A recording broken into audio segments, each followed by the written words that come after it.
Hey everyone, David C. Anderson here coming at you from the Knife Center, and it's the second New Knives of the Week video because we've just got that much to talk about. So these are the coolest new knives that have just hit our shelves in the last 2 or 3 days, so let's check them out.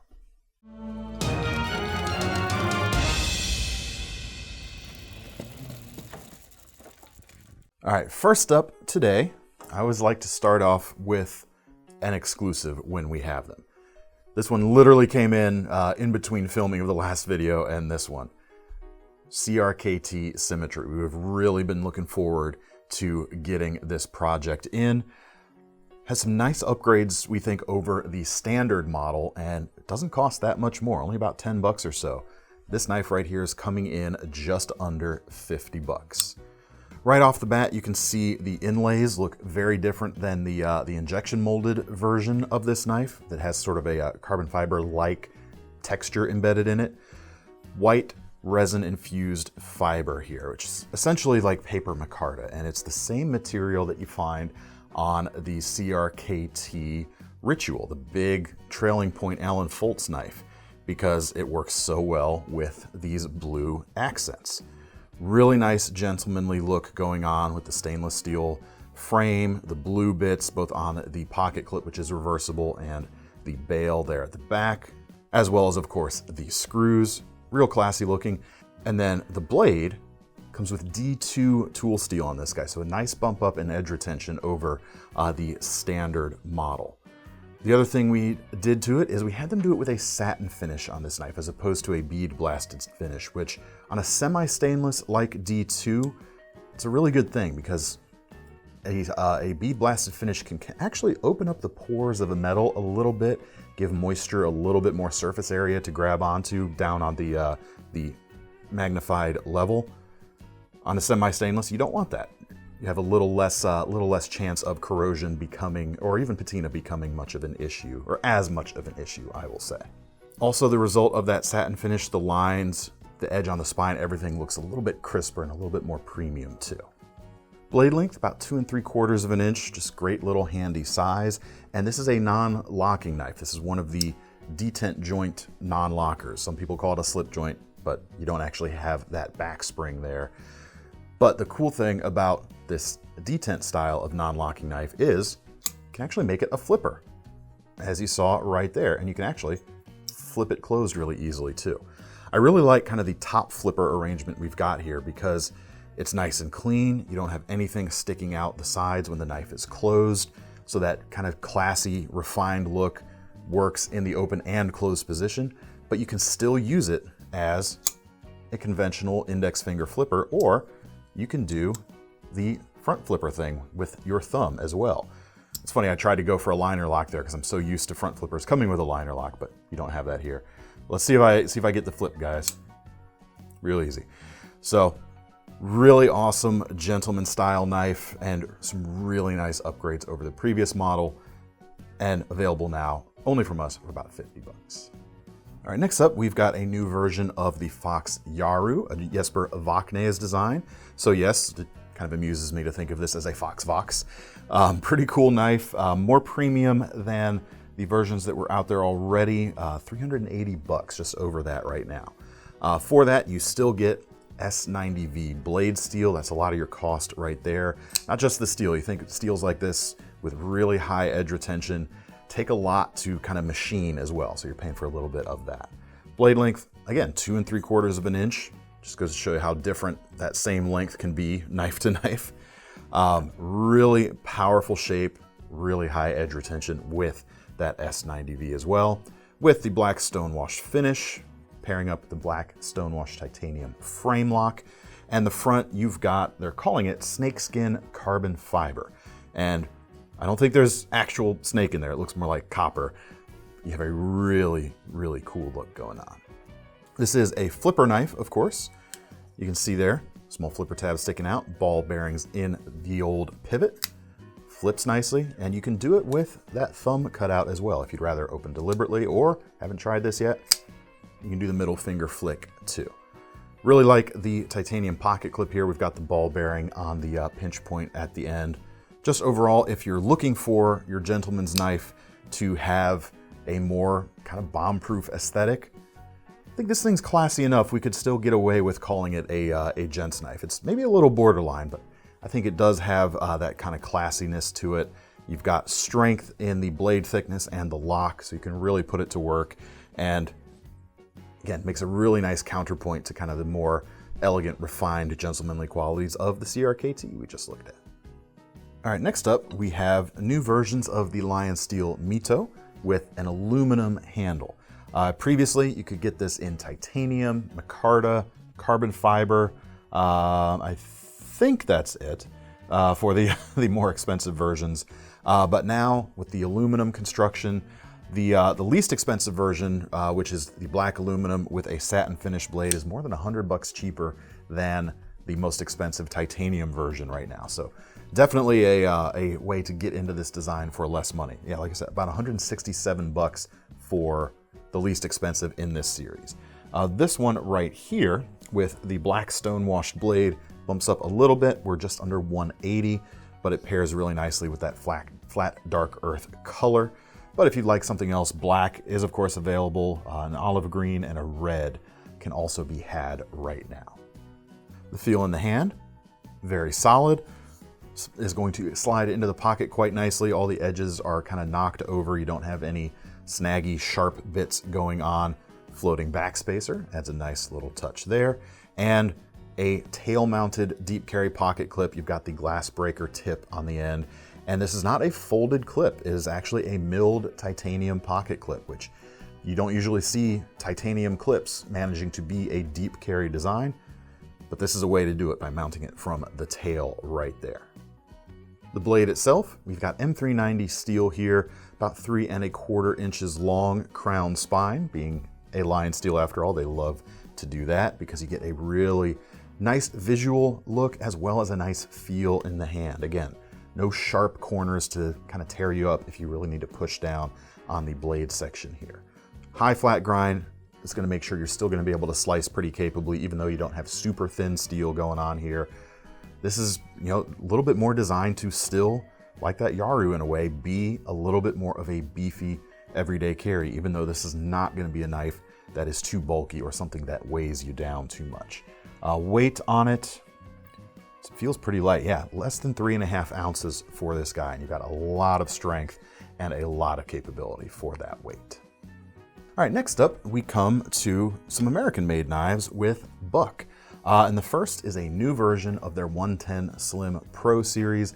We featured these in our SHOT Show coverage, and really cool what they've done here. Price is a little bit higher than previous versions. We're about $110, but they've taken feedback from the original Slim Pros and updated these versions with two things in particular. You've got the deep carry pocket clip, which is not so wide, and they've gone with a black finish. So those two things combined is going to make this even more unobtrusive when clipped into your pocket.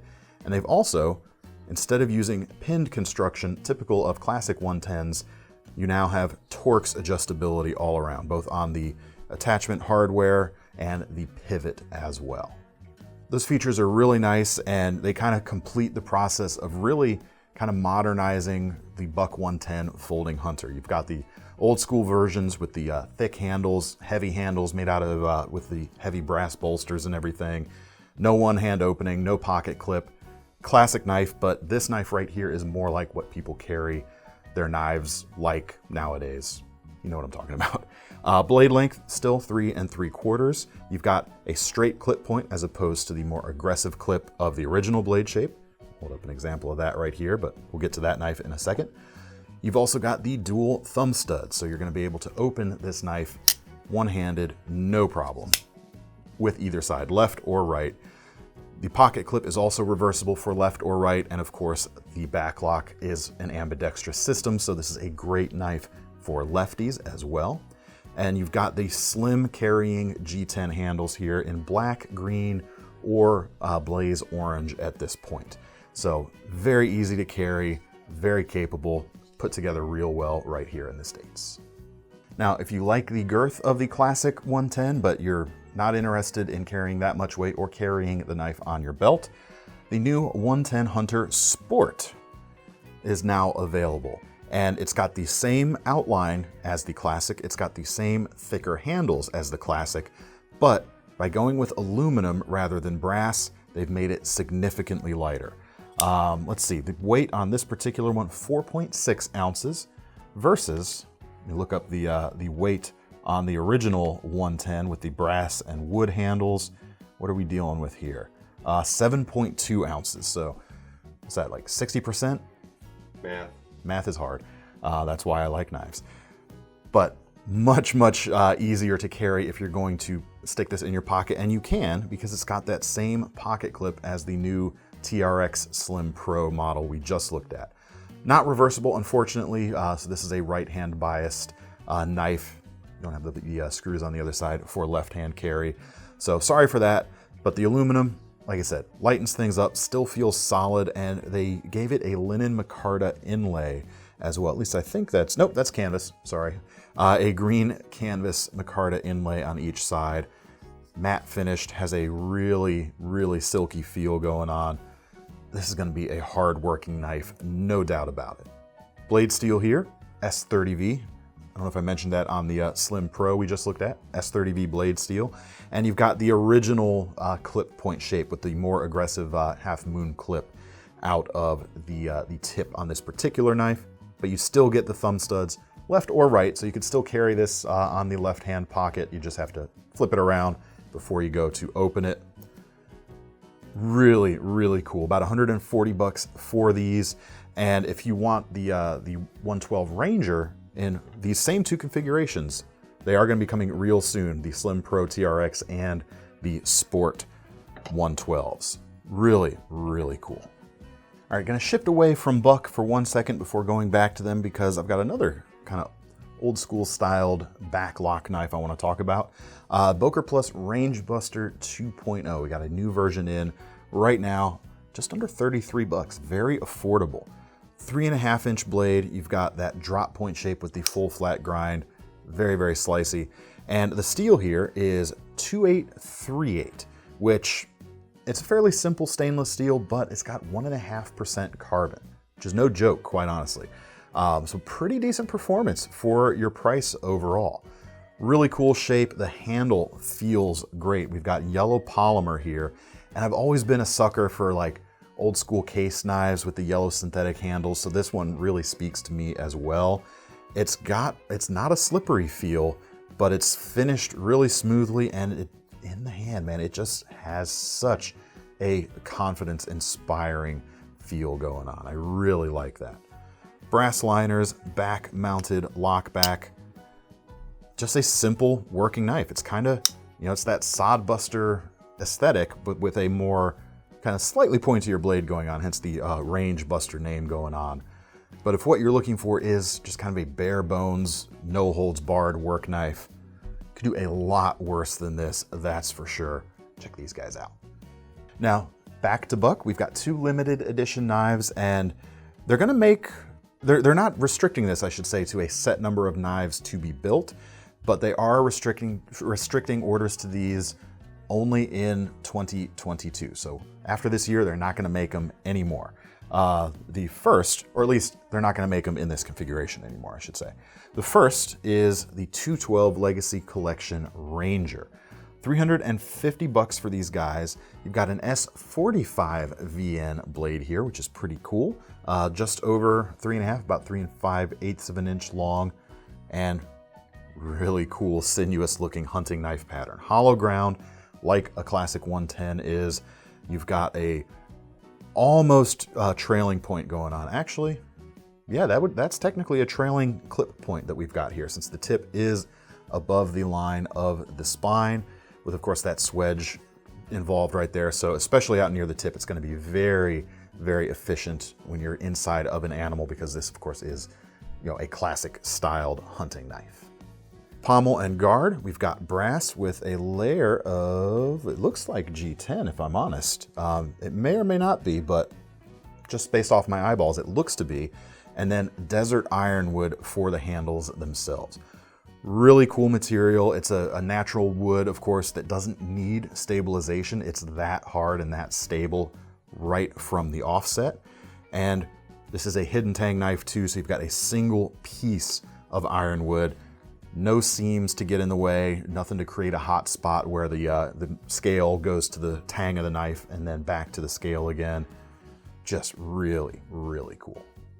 Sheath it comes with is kind of classic American style sheath. What's the word I'm looking for? There's a word I'm looking for, but I can't remember it all of a sudden. But just a classic simple style of sheath right here with a retention strap here at the top. You got a really cool Buck Knives snap cover going on that I think looks really cool. Just kind of sets it off a little bit nicer. The next limited for 2022 knife is another version of the Sprint Ops flipper. 300 bucks for this. Also comes with an S45 VN blade, 3 1/4 inches long. You've got that.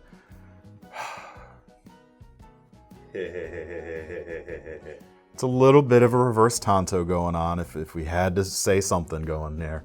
I don't even have to say it anymore. But it's still a very useful shape, hollow ground, Cerakoted finish, I believe. Yes, armor black, they're calling the particular color. And I don't know if that's because it's slightly different than a standard black. Maybe there's like just a touch of blue in it. Just kind of, I'm guessing a little bit here. It's a cool name regardless. Handles here are micarta. Again, you've got kind of the same color green as the 110 Sport we looked at here a few minutes ago. Really nice matte finished canvas micarta. Really cool kind of brass or gold colored accents going on there on the pivot. Little bit on the liners there where the tail or the pocket clip mounts, and on the liner lock and inset liners you can see there on the inside. Touch of class, I really like that. This is a ball bearing flipper, of course. The Sprint was the first Buck design to come out with a ball bearing flipper. And I think they've been tweaking the action on these a bit over the years, because this one has a much snappier action than the initial versions had when they came out. Not that the initial versions ever didn't work well, it's just a very different feel. They kind of went about it in a different way than most other manufacturers do. But if you've wanted something more like what the other folks are doing, really snappy, feels great. You got your finger guard there from the flipper tab. Places on the spine of this knife for choking up with your index finger for usage, even choking up out there near the tip if you need to. Just overall, super solid designs. All right, next up, we'll go with some more affordable stuff. We've got a couple new budget range Kershaws. The first here is the Lithium. Comes in about 42 bucks, and you've got an 8CR series stainless blade, 3 3/4 inch long, modified Warncliffe. I'm not calling this one a reverse Tonto. Can't get them all. Can't win them all, Thomas says. Hollow ground, really high hollow grind. So a lot of this edge is kept very, very thin, especially over time as this gets sharpened. The edge is going to stay nice and thin as well because of that hollow grind. Now each side of the handle is essentially two-piece construction. We've got both stainless steel and GFN going on. They bolt together pretty nicely. You've got an interesting look, a little less boring than some of the designs out there. Frame lock for security, and speed safe assisted opening for nice repeatable flipping action every time. Pretty deep carry on the pocket clip, and it is reversible for left or right. Some good utility minded blade shape going on here with a little bit of style too for something in this price range. Next up, for the same price actually, 42 bucks again, we've got the Salvage assisted opening flipper. Similar blade shape, but in this case, we're just under 3 inches. You've got a stone-washed finish as opposed to the bead-blasted finish on the knife we just looked at. Stainless steel for the handles with some GFN onlays, essentially, on the front and the back. Deep carry clip here, right side tip up only. Frame lock for your security, and you've got that assisted opening action again, so you're going to be able to get that blade out no problem. Next up, even more exciting for me anyway, is a couple of USA-made Kershaws. The first is the Federalist, a double detent style non-locking knife. Comes in about $109 right now.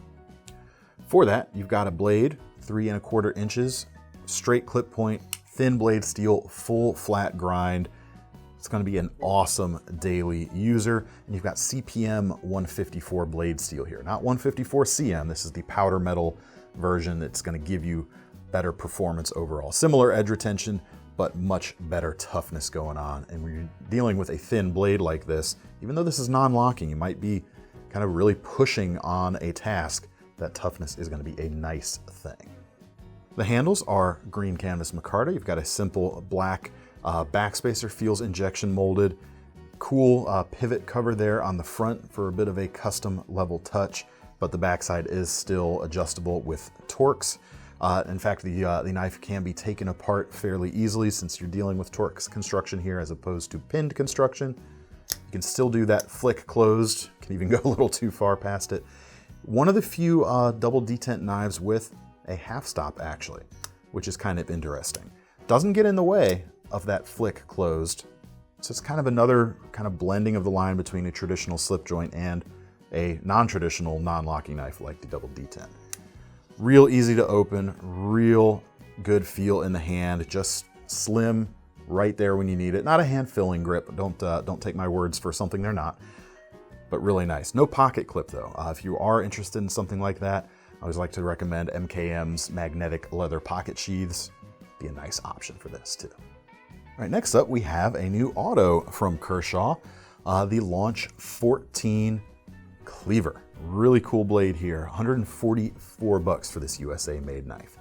Again, CPM 154 blade steel, 3 3/8 of an inch long, and a really cool geometry going on with this blade. I really like the spine treatment we're seeing right here. There's some really cool intersecting lines going on, and we're seeing that a little bit on some other Kershaws this year, like the Lithium we just looked at from before. A little bit of a nice branding touch right there. Black wash finish on the blade, high flat grind, fairly thin blade stock for such a wide blade, so you're still gonna have a very efficient cutting going on. Man, it feels really cool. Aluminum for the handles. Front side we have a carbon fiber secondary piece, and I wouldn't even call this an inlay because it actually, the handle splits and bolts together with this extra piece. So it's not just slapped on top of, a piece of the aluminum. It actually forms an integrated piece of the handle. Pocket clip, 2 screws, non-deep carry, left or right compatible, and of course, a push button automatic. The launch action is really, really good, especially when you consider the price here. But like I said, 144 bucks for this guy. Feels good. You've got the cool factor of the automatic nature, and you've got something that is gonna be really nice for heavier push cuts. You can even do some work on a surface thanks to the drop on the edge here itself, whether you're working on a cutting board, carpeting, any kind of heavier craft task. This thing is gonna be really sweet. All right, next up, we've got another cleaver, kind of one of the first knives that really kind of kicked the cleaver trend into high gear. The Sheepdog from Kizer. This is the new non-flipper tab version. It really cleans up the bottom side of this knife a bit. 204 bucks for this guy right now. For that, you've got titanium handles, which are sculpted. You've got a nice curvature and a nice shape overall so that it really nestles into your hand and feels great. Milled titanium pocket clip for the right side carry, frame lock, and then S35 VN blade steel, 3.3 inches long, stone washed finish, high flat grind, pretty decent slicing overall. And it really is transformed by the addition of that little thumb cutout for opening and the deletion of the flipper tab. And it actually, if anything, almost just as fidgety as the flipping versions. I mean, it feels great. The ball bearings in the pivot there help give it really good action. You're gonna have a lot of fun with this, and similarly to that Kershaw we just looked at, because the flipper tab's out of the way, it's gonna be even better on surface work tasks where you're getting really close to what you're cutting. You don't have that big flipper tab in the way anymore, but it still feels just as awesome. All right, next up, we've got 3 Kizers designed by Azo. The first is the Converse, a front flipper, coming in at 52 bucks because this is part of the Vanguard tier of Kizer products. Folds up nicely. We've got a jade G10 handle, black 154 cm stainless steel blade, Deep carry pocket clip, right side only in this case, and I'm never the best at these tiny front flippers. There we go. Still works pretty decently. Really cool blade shape here going on. Don't even say it. I'm gonna stick you with this knife. I don't know what you're talking about there, buddy. I'd say it's kind of more a modified sheep's foot or clipped off sheep's foot blade. You can maybe call it a reverse tanto. Or a cheese knife. It's a cool utility blade no matter what you call it. You've got a full flat grind going on, pretty acute tip. Again, this is another thing. It's almost becoming a bit of a refrain this time around because of the rise or the angle of the edge itself.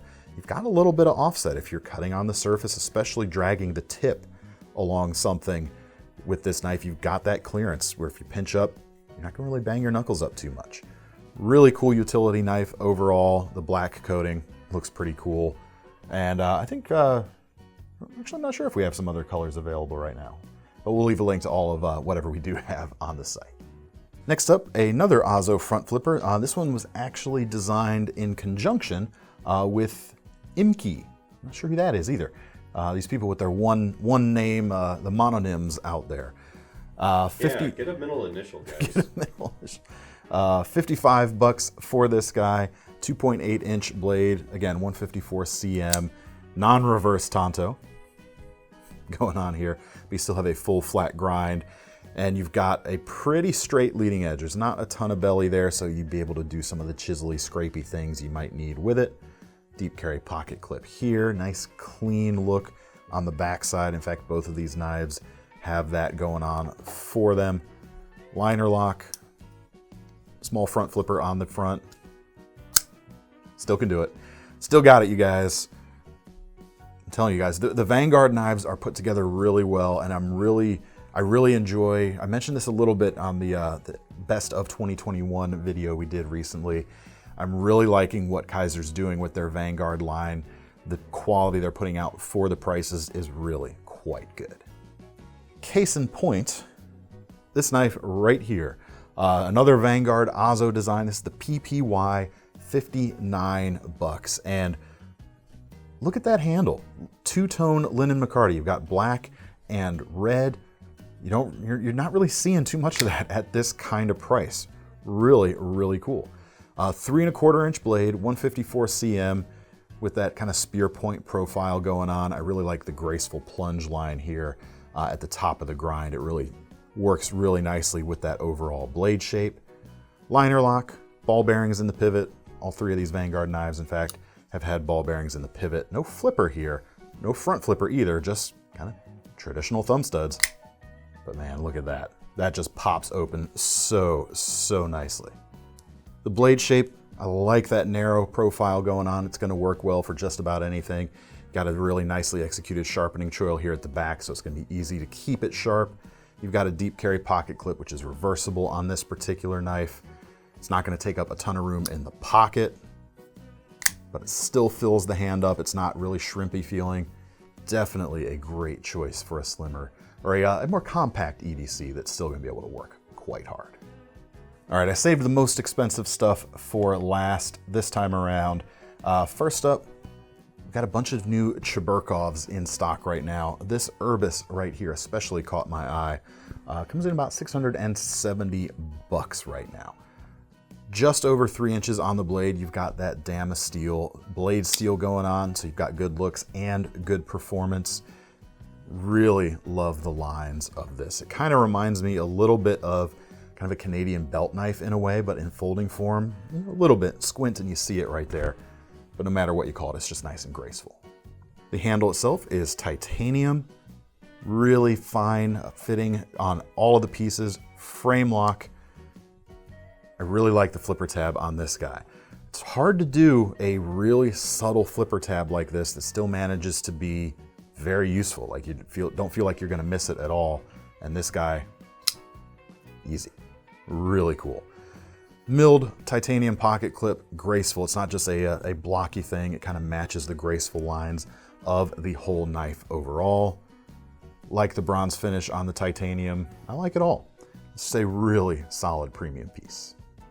And last but not least, we've got new Hoback Husky flippers in stock. This one right here, $575. You've got a black DLC coated Nitro V blade that is super chonk to go with these super chonk handles as well. Just a truly impressive feeling thing when you slap that into your hands. It's one of those things, guys, man, what can you say? It's one of those things you kind of have to experience to really understand it. I mean, look, it's massive, but it still flips great. It doesn't feel, I mean, it feels blocky, but it doesn't feel like sharp or angular too much. It still feels like you'd be able to push it into some work, especially if you're wearing a pair of work gloves, I'd say. The lockup on this is so strong with these thick interfaces of metal on metal going on. Man, just so cool. 3 3/4 of an inch long on that blade, Nitro V like I mentioned. Tonto shape flat grinds on both of the standard bevels there. You don't have a hollow ground back section. Ball bearings in the pivot. Do that one more time. That's cool. You do also have, in addition to the flipper, you've got these milled out sections here. It's not quite a fuller, but it's a recessed section on each side of the blade. So you can definitely open it with your thumb. No problem there. And I haven't tried this yet, but with a little bit of wrist, I can get that middle finger flick going on. So you've got some extra options going on there. Man, you'd be hard pressed to find something that this is going to fail at, I should say. Man, yeah. All right, that's all I've got to show you for now. Keep sticking around for more new knives of the week every Thursday. Check out our knife AQ on the weekends if you're new to this channel, and we'll have something special on Tuesday, of course, as well. If you want to get your hands on any of these knives, there will be links in the description to take you over to KnifeCenter.com, where make sure you sign up for our Knife Rewards program, because if you're going to put your money down on one of these knives today, might as well earn some free money to spend on your next one. I'm David C. Anderson from the Knife Center, signing off. See you next time.